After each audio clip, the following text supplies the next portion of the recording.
Ginoong Pangulo, meron po tayong kasabihan sa wikang Pilipino. Kapag nagturo ka ng daliri sa iba, may tatlong daliri na nakaturo palagi pabalik sa iyo.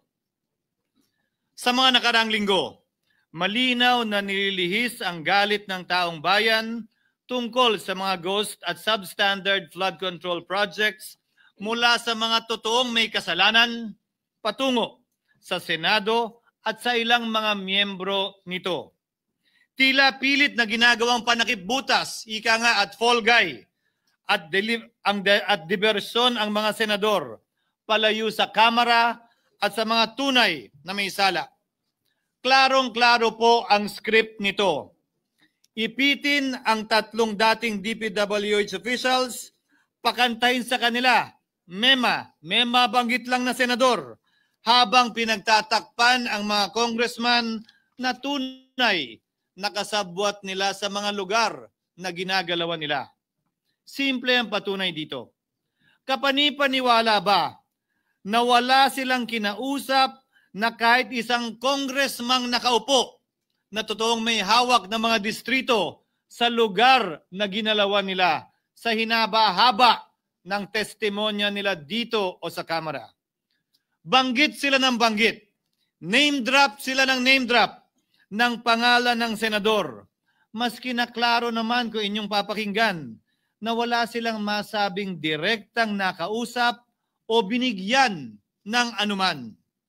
Lahat ito para lamang ipako ang mga senador sa media at sa publiko at ilayo ang atensyon sa Kamara at mga congressman. Bakit nga ba? Dahil tila mas malaking isda, ika nga, mas mataas, mas kilala ang mga senador kumpara sa congressman? Umaasa sila na maiibsan ang galit ng tao sa kanila sa kanilang mga anomalya ukol sa flood control at tuluyan na silang makakatakas mula sa anumang pananagutan. Isang tao lamang, Ginoong Pangulo, ang nasa likod ng script at sarswelang ito. Siya ang dahilan ng kaguluhan, pagkakaaway-away, pagkakawatak-watak na ngayon yumayanig sa ating bayan, maprotektahan lamang ang sarili niya. Ang pangalan niya ay matagal nang bulong-bulungan sa bawat sulok ng bansa, pero ngayon, unti-unti nang sinisigaw ng taong bayan.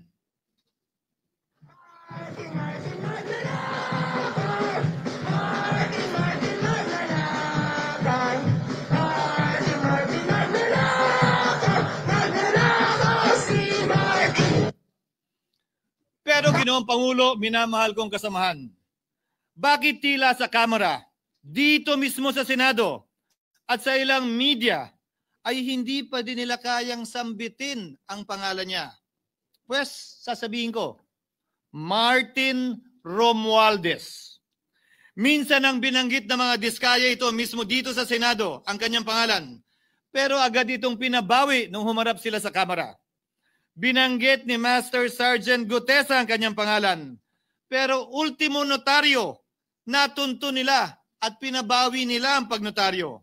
Buti na lang, huli na't nasabi na niya ang pangalan ni Martin Romualdez na pinanumpaan dito mismo sa ating Blue Ribbon Committee. Hindi ba't si Ginoong Gutesa, hindi ba't si Sergeant Gutesa lamang, ang bukod tanging testigo na walang kinalaman, hindi sangkot sa flood control issue, walang hininging immunity, deal o proteksyon kapalit ng kanyang pagtestigo. Siya ang kauna-unahang nagtestigo na personal na naghatid ng pera sa bahay mismo ni Martin Romualdez. Ang salaysay niya, Ginoong Pangulo, ay kumpirmasyon ng matagal nang isinisiwalat ni Congressman Chanco at Mayor Magalong kung sino ang ulo sa paglilimas sa kaban ng bayan na ating naririnig na rin. 13,803,693 with Congressman Saldico as proponent. For the record, ang binabanggit po nating Representative Elizaldico, siya po yung chairman ng House Appropriations Committee. Walang kaduda-duda yan. Ito nga, hirap na hirap silang banggitin pa yung isa sa mga mastermind nila dyan, si Saldico. Hirap na hirap pa silang banggitin. May isa pang mas mataas sa kanya? Hindi naman gagalaw yun kung walang... Siyempre, hindi naman gagalaw yun kung walang pahintulot yung mas mataas sa kanya. Just the House Speaker. Ginoong Pangulo, pahintulutan niyo po ako magkwento ng konti upang patotohanan ang mga salitang ito. Taong 2023 nung tinalaga si Ginoong Kiko Laurel bilang kalihim ng kagawaran ng agrikultura. Bilang suporta sa kanyang mandato, tinanong ko noon ang isang simpleng katanungan sa budget process natin. Bakit mas malaki ang pondo ng flood control kesa sa agrikultura? Why is it that the budget for flood control is bigger than the budget of the Department of Agriculture or the agriculture sector as a whole? The fifth biggest allocation, not even a department, is flood control. And allocating a measly 31 billion for irrigation, for rice. Why? Pagkatapos po noon, tinulungan ko siyang bawasan ang flood control budget at idagdag sa 2024 budget ng Department of Agriculture. Aniya, tumawag daw sa kanya si Congressman Zaldico dahil pinapatanong daw ni Speaker Romualdez, bakit binawasan ang pondo ng flood control? Ngunit wala nang nagawa si Congressman ko dahil sinabi niyang pasayan ng Pangulo. Nung termino ko rin po bilang Pangulo ng Senado, maraming beses po akong tinanong ni Pangulong Bongbong Marcos tungkol sa panukalang budget para sa 2025. Sinabi ko po sa kanya ang buo at tapat na katotohanan para malaman po niya ang tunay na larawan at sitwasyon ng pambansang budget para sa taong yon. Ito marahil, Ginoong Pangulo, minamahal kong kasamahan, ang isa sa mga dahilan kung bakit pinag-utos ng Pangulo ang pag-veto at pag-for late release sa FLR at pag-hold ng malaking bahagi ng budget nila. Marahil, isa rin ito sa mga dahilan kung bakit ninais ng Pangulo na matanggal si Congressman Zaldico bilang chairman ng House Committee on Appropriations dahil sa mga inilahad ko at marahil na-discover din ng Pangulo kaugnay sa 2025 budget. Hindi malayo, Ginoong Pangulo, na naganap din ang mga ito noong 2023, 2024 at mga nauna pang budget kung saan napakaraming ghost at substandard projects ayon kay Secretary Vince Dizon at ayon mismo sa talumpati ng ating kasamahan na si Senator Ping Lacson. Ngunit marahil ay walang naglakas loob na sabihin ang katotohanan kay Pangulong Marcos o magsumbong sa kanya kaugnay sa ilang mga bagay na ito bago ako. Nais ko din pong kumpirmahin ang sinabi ni Congressman Toby Chanco na ang pag-file ng impeachment complaint laban kay Vice President Sara Duterte ginamit na paraan ni Speaker Romualdez para mag-release ng pondo nila na naka-FLR or for late release bago mag-eleksyon. Maski na alam po niya na hindi po ito kayang talakayin ng Senado hanggang sa Hunyo pa mula nung simula. Ulitin ko, ginamit ni Martin Romualdez ang FLR at ang pangalan ng Pangulong Marcos upang itulak ang kanilang unconstitutional na impeachment complaint. Sabi nila, pumirma kayo dahil kung hindi lalabas ang pondo nyo na naka-FLR bago mag-eleksyon. Subalit, Ginoong Pangulo, hindi ito umubra. Hindi ito umubra dahil tinanggihan ito ni PBBM. Sinabi niyang walang ganyang uri ng usapan at sinabi niyang hindi niya gagawin yon. Kaya't hanggang ngayon, nananatili pa rin for late release ang mga questionableng pondo nila.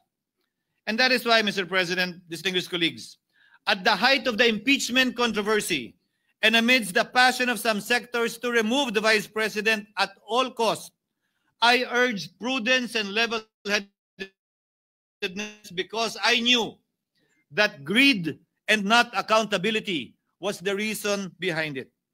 In the end, Mr. President, the Supreme Court vindicated us. The Supreme Court vindicated us by saying, among others, quote, "There is a right way to do the right thing at the right time. This is what the rule of just law means." Close quotations. Ginoong Pangulo, sinisi po sa akin ni Speaker Romualdez pagkatanggal kay Congressman Zaldico. Sinisi po niya sa akin ang pag-FLR or for late release ng kanilang mga proyekto. Sinisi po niya sa akin ang pagkakadismiss ng impeachment complaint laban kay VP Sara na nakikita niyang makakatunggali niya sa susunod na halalan. Sinisi din niya po sa akin ang pagkakasira ng kanilang maitim na balakin sa 2025 budget na nagawa nila ng walang balakid na mga nagdaang taon. Ginoong Pangulo, naging tapat ako at ginawa ko lamang ang aking tungkulin. Kung ano ang tingin kong tama at nararapat para sa bansa at sa sambayanan. Subalit, sa kabila po nito, nagsimula na ang lahat ng bira, paninira at kaso laban sa akin at sa Senado. At ang nasa likod ng lahat ng ito, walang iba kung hindi si Martin Romualdez. Ika nga ni Mayor Magalong na ngayon lamang nakita ko sinisiraan na rin ngayon. Bakit ko ba nilabanan at binisto sila Speaker Romualdez mula noon hanggang ngayon kung kasabwat at kasapakat lang din nila ako? Hindi ko po gagawin yun. Ang pinasangkig ng tennis court ang nasabing gusali sinimulang pinatayo noong ika-6 ng Oktubre taong 2022 at ang kontraktor ang St. Gerard Construction na pagmamayari ng mga diskaya na nasangkot ngayon sa mga manumalyang flood control projects. Dahil dito, kwenasyon ng ilan ang pagiging special advisor ni Mayor Benjamin Magalong sa ICI. Lalabanan ko ba yung anlalakas na yan, sila Speaker? Lalabanan ko ba yung mga mayayaman na yan? Kung ako'y bulok, I fought for what is right. Ano nga ba ang ginawa nila sa akin? Una, hinalungkat ang isyu ng campaign contribution na tinanggap ko mula sa isang individual na may-ari ng kumpanyang nakakuha ng kontrata sa gobyerno. Inipit niya ang budget ng COMELEC sa Kamara dahil dito at binusisi ang di umano kaso kong ito. Subalit, Ginoong Pangulo, tulad ng sinabi ko sa simula ng aking talumpati, kapag ka nagturo ka ng daliri kanino man, may 3 daliring nakaturo pabalik palagi sa iyo. Anong nangyari? Hindi ba't biglang may lumabas na ulat ng PCIJ na ang dami naman palang opisyal, hindi lang senador, mas mataas pa ang tumanggap din ng ganong uri ng kontribusyon noong 2022 elections? Ang tanong ko ay simple. Kung legal at walang mali sa ginawa nila, edi dapat legal din at tama ang ginawa ko. Pero bakit ako lang ang iniimbestigahan tungkol dito? Higit pa doon, Ginoong Pangulo, hindi ba tayon kay Mayor Magalong merong 67 na miyembro ng Kamara na kontraktor? Ito po ay mga miyembro ng Kamara na may construction firm na nakakuha ng kontrata sa gobyerno. Kung bawal talaga ito, ibig sabihin ba niyan, bawal na nilang gastusin ang sarili nilang pera para sa kanilang sariling kandidatura? Bakit hindi din binubusisi yun? Bakit hindi inaalam yun? Ako lang talaga? Pangalawa, inintriga ni Martin Romualdez ang dating liderato ng Senado dahil sa pagkakaupo at pagdinig ni Senator Marcoleta sa Blue Ribbon Committee dahil marahil sa pananaw niya ay hindi siya safe kay Marcoleta. Ngunit, Ginoong Pangulo, sa hindi niya inaasahang pagkakataon, nung araw ding yun, nagsalita ang mga diskaya, pinangalanan ng 17 congressman na kasosyo niya, kabilang ang pagbanggit na naman ng pangalan ni Martin Romualdez. Karamihan sa mga kawani ng DPWH na nabanggit sa itaas ay paulit-ulit na binabanggit ang delivery ng pera ay para sa kay Zaldico na dapat at least 25%. Si Kong Marvin Rillo naman ay ilang beses na binabanggit ang pangalan ni Speaker Martin Romualdez bilang kanyang malapit na kaibigan. Isa na naman po itong patunay, Ginoong Pangulo. Kapag ka nagturo ka ng daliri sa iba, may 3 daliring nakaturo pabalik sa iyo. Pangatlo, sa pagdinig ng Blue Ribbon Committee kung saan ni-name drop ako ni Yusek Bernardo, bagaman inamin niyang personal na mismo na hindi niya rekta kung nakausap o binigyan ng anuman, bigla namang tumestigo si retired Master Sergeant Gutesa at muling pinangalanan si Martin Romualdez na hinahatiran daw niya ng pera sa mismong bahay nito. Ang bawat malita ay may lamang humigit kumulang 48 million pesos. Kalimitang dinadala sa bahay ni Congressman Saldico, ibababa lamang namin ay 35 malita para i-deliver sa bahay ni House Speaker Martin Romualdez. Gamit ang script niya sa pagturo sa akin, ayan na naman. May 3 daliring nakaturo palagi pabalik sa kanya tuwing ginagawa niya yan. Ulitin ko po for the record, Ginoong Pangulo, ang sinabi ni retired Master Sergeant Gutesa. 35 maleta ng pera na naglalaman na mahigit kumulang 48 milyong piso bawat isa o kulang-kulang 1.7 billion pesos sa isang delivery. Ay di umano hinatid niya sa iba't ibang bahay, sa iba't ibang pagkakataon ni Martin Romualdez. Subalit, sa kabila ng lahat ng ito, hindi ba nakapagtataka? Bakit hindi sinasama si Martin Romualdez sa anumang investigasyon?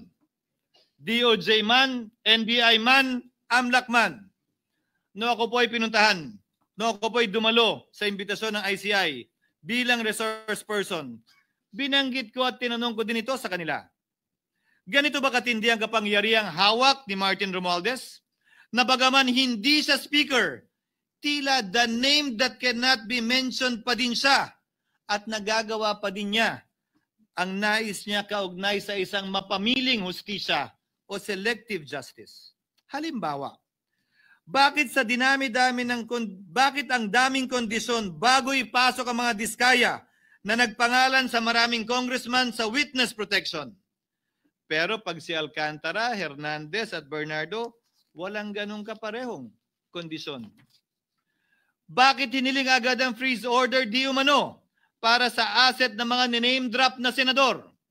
Pero maliban kay Congressman Zaldico na mukhang nilalaglag na nila, ni isang congressman walang request para sa freeze order. Pagdating naman kay Martin Romualdez na dineliveran ng bilyong piso sa bahay mismo niya, ang sabi ay, quote, "We will work on it lang." Bakit interesado ang lahat sa 6 na senador na idadawit di umano ni Bryce Hernandez na handang-handa tayong alamin sana kung sino-sino sila para mapagpiestahan natin sila? Pero nung sinabi ni Bryce na hindi pala senador, kung hindi kongresista lamang ang papangalanan niya, aba, biglang naglaho ng parang bula ang atensyon. Parang wala na nagtanong.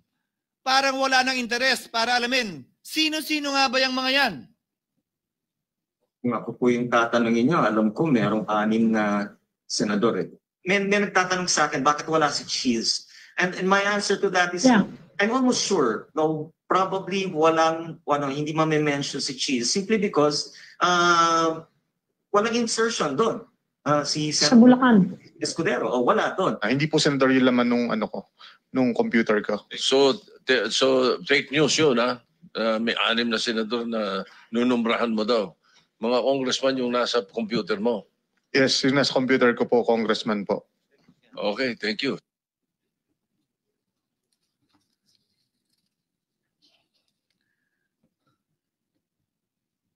Nagkataon lang ba, Ginoong Pangulo, na ang mga nakaupong senador na dinidiinan sa ngayon ay ang dating Pangulo, dating pro tem, dating punong mayoriya ng Senado, na lahat nagkataon din lang ba na bumoto kontra sa depektibong impeachment ni Vice President Duterte o talagang tinumbok lang kami? In other words, Mr. President, are we truly for transparency and accountability, or are we merely offering a politically convenient sacrificial lamb in an attempt to appease the rage of the people? What is painful, Mr. President, is that along the way, reputations have been disparaged and tarnished. Innocent persons have been implicated, and the Senate is slowly but surely being destroyed.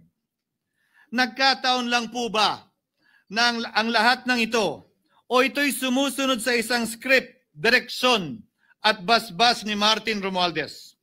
Sa kanyang script na naglalayong ilihis ang galit ng bayan mula sa kanya at sa mga kasabwat niya at ituro ito sa Senado at mga senador. Ginoong Pangulo, ang script at sarswelang ito ay di uubra dahil napakalayo po nito sa katotohanan. Napakasama sa panlasa at tinitiyak ko sa inyo, hindi po ito matatanggap at lulunukin ng sambayanang Pilipino. I've been in public service for 27 years. I've never been accused nor charged with corruption. This is the sterling record which they are trying to tear down, and I tell you, they will not succeed. I will defend myself, Mr. President, against these malicious and false allegations. In fact, I have already filed and will be filing necessary and appropriate charges against my accusers and prove them wrong. And with the help of the Almighty, I will be vindicated and declared innocent, I am sure. Kaya ko po ipagtanggol ang sarili ko, Ginoong Pangulo. Ngunit, Ginoong Pangulo, sino po ang nagtatanggol sa ating institusyon? Kaya't ang aking tanging hiling po sana sa inyo, Ginoong Pangulo, at sa ating mga kasamahan sa Senado. Labanan po ninyo at huwag niyong pahintulutang ang mapamiling hustisya na lantarang nangyayari sa harap natin ngayon. For what is happening now is selective justice and mob justice. Members of the Senate have been thrown off a cliff before the court of public opinion in an attempt to mollify the people's rage, thereby covering up the real perpetrators and giving them a chance to get away. Mr. President, I will not allow justice to be weaponized against the innocent to protect the guilty, because this corrodes the legitimacy of the law before our people's eyes. Wala pong naniniwala, bagkos lahat nagtatanong, bakit walang congressman na kasama sa investigasyon? But what about the other congressmen in Bulacan? Why haven't they been questioned? Called out, yeah. You think that they do not know what's going on? Ginoong Pangulo, mga minamahal kong kasamahan, huwag po tayong sumunod sa script ni Martin Romualdez. Labanan po natin ang script na ito. Pasagutin at imbestigahan lahat ng niname drop at nabanggit, congressman man, senador man at iba pang opisyal, at dapat kasama dito si Martin Romualdez. Ginoong Pangulo, hindi ba natin nakikita na pili tayong pinag-aaway-away?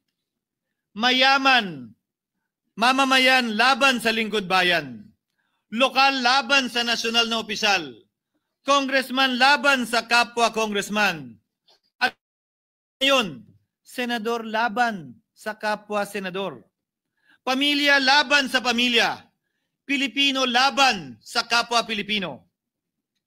Ginoong Pangulo, tandaan po natin, mas madaling manipulahin at ang nag-aaway at nagkakawatak-watak na bansa. At ito ang eksaktong gusto nilang mangyari. Ito, sa aking paniniwala, ay bahagi pa din ng script at sarswela na nais palaganapin ni Martin Romualdez upang lituhin, guluhin, linlangin at sirain ang ating lipunan at bansa para lamang huwag siyang mabisto. Sana ay huwag nating payagang mangyari ito. Ginoong Pangulo, tulad ng sinabi ko sa simula ng aking talumpati, sa kada mapang-akusa at mapanghusgang daliri na ituturo ninyo sa inyong kapwa, lalo na kung walang basihan, merong 3 daliring palaging nakaturo sa iyo pabalik. Sana po, maging mapanuri tayo. Huwag dali-daling magturo at maghusga dahil lamang sa napakinggan. Huwag tayong sumabay, kumampi, at magpadala sa script at sarswela ni Martin Romualdez. Kung kayo ay kakampi ni Martin Romualdez, pues sumunod kayo sa gusto nila. Una, maniwala kayo sa mga sinasabi ng testigo na nagtuturo lamang sa mga senador. Pangalawa, ibuhos nyo ang galit nyo sa Senado at ng mga senador at palayo kay Martin at sa mga congressman. Pangatlo, pagdudahan at sirain nyo si Sergeant Gutesa na bukod tanging hindi nakinabang at walang bahid at hiningi anumang kapalit sa pagsabi ng katotohanan. Pangapat, huwag niyong payagang mabanggit man lang ang pangalan ni Martin Romualdez. Panglima, huwag niyong payagang ipatawag si Martin Romualdez sa anumang investigasyon. Pang-anim, huwag niyong payagang imbestigahan si Martin Romualdez at mga kasamahan niya saan mang lugar. Ako, Ginoong Pangulo, hindi ako kakampi ni Martin Romualdez. Kaya lalabanan ko siya at lahat ng panglilinlang niya. Una, papatunayan kong hindi totoo ang mga panggigipit at paninira ng mga testigo niya laban sa akin at mga senador. Pangalawa, tututulan ko ang paglilihis at diversyon na ginagawa niya palayo sa kanya at sa Kamara. Pangatlo, hindi ko papayagang sirain ang mga senador pag away-awayin tayo at sirain ang institusyon ng Senado. Pangapat, pinaniniwalaan ko at saludo ako kay Sergeant Gutesa at iba pang katulad niya sa paglabas ng katotohanan.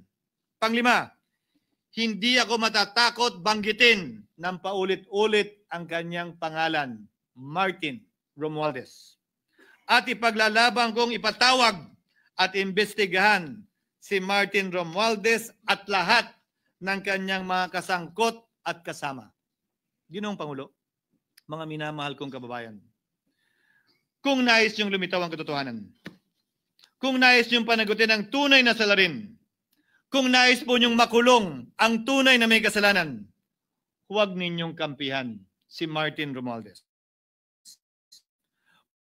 Punitin natin ang script ni Martin Romualdez. At higit sa lahat, huwag magpadala, huwag sabayan, huwag maniwala sa sarswela na nilalako ni Martin Romualdez. Maraming salamat po, Ginoong Pangulo, at magandang hapon po sa ating lahat. Thank you, Senator Francis Chis Escudero.